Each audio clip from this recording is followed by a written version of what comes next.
வணக்கம் ஃப்ரெண்ட்ஸ், நான் உங்கள் மனோ எலக்ட்ரானிக்ஸ் கருண்பலே. இன்றைக்கி எல்ஜி டிவியில் பவர் சப்ளை ப்ராப்ளம் பற்றி தான் பார்க்க போகிறோம்.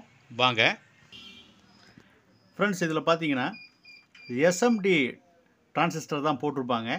ஸோ இந்த இடத்துல இருக்கும். இப்போ நம்ம என்ன பண்ணியிருக்கோம் அப்படின்னா, பவர் சப்ளையில் சேம் அந்த எஸ்டிஆருடைய நம்பர் கிடைக்காது, கொஞ்சம் சிரமமாக இருந்துச்சு அப்படின்னா நீங்கள் என்ன பண்ணலாம்னா 5 ஒயர் எஸ்எம்பிஎஸை யூஸ் பண்ணலாம். அப்படி 5 ஒயர் எஸ்எம்பிஎஸை யூஸ் பண்ணும்போது எந்த இடத்துல யூஸ் பண்ணணும் அப்படிங்கிறத உங்களுக்கு தெளிவாக நான் காட்டியிருக்கேன் பாருங்கள். பேக் சைடில் உங்களுக்கு ஹீட் சிங்கில் எஸ்எம்பிஎஸ் பாக்ஸை அடிச்சிருங்க. ஸோ அந்த பாக்ஸ் பார்த்தீங்கன்னா இந்த மாதிரி தான் இருக்கும். இதில் 5 ஒயர் உங்களுக்கு வந்துடும். இந்த 5 ஒயரில் பார்த்தீங்கன்னா இந்த ரெட் ஒயர் வந்து பார்த்தீங்க அப்படின்னா டிரான்சிஸ்டர் எஸ்டிஆரோட மெயின் பாயிண்ட்லேயும், இன்னொன்று நம்ம கெப்பாசிட்டருடைய கிரவுண்ட்லேயும் அடிச்சிருங்க. அதாவது கருப்பு கலர் ஒயரை கெப்பாசிட்டருடைய கிரவுண்டில் அடிச்சிருங்க.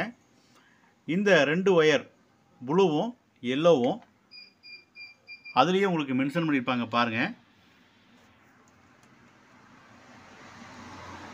B+, இந்த B+ல் எல்லோ ஒயரை அடிச்சிருங்க.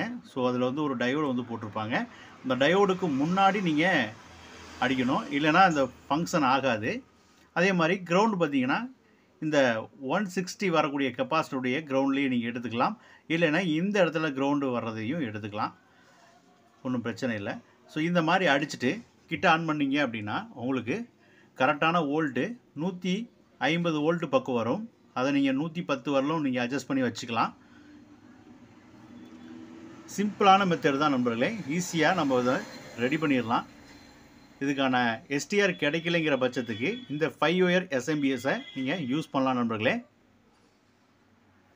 மேலும் தகவலுக்கு நம்மளுடைய கமெண்ட் செக்ஷனில் சொல்லுங்கள். அடுத்த வீடியோவில் சந்திப்போம். நன்றி நண்பர்களே.